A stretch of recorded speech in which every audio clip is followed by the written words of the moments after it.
าวรุ่งงามน้ำหนึ่งที่เขาคิดถึงและยังรอรักมันคง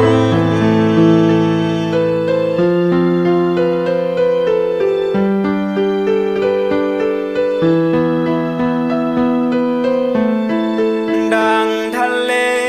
ที่คู่กับหาดทรายที่มีความหมายคือเราต้องอยู่ด้วยกันแต่ตอนนี้มีเพียงแค่ตัวฉันเป็นเพียงรูปปั้นที่ทนฝนแดดลมนางรอเธอที่สามีลาอยู่นานแล้วพระอภัยยังไม่มามีคนโน้นคนนี้มาหาแต่ไม่มีความรักที่เธอคอยกลับมานานก็จะคอย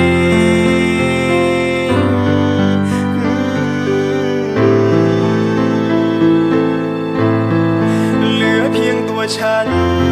และทิวซนบางๆที่อยู่ท่ามกลางกอดหนูกอดแมวพระอภัยยังไม่มาพระอภัยยังไม่มาอยู่ที่สามีลาคงต้องอยู่อีก100 ปีอีก100 ปีพันปีหมื่นปีจะอยู่ตรงนี้อยู่เป็นตามนาว่าเอ้ยนั่งรอเธออยู่ตรงนี้แสนนาน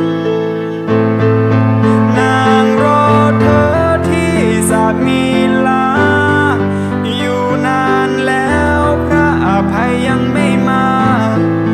มีคนโน้นคนนี้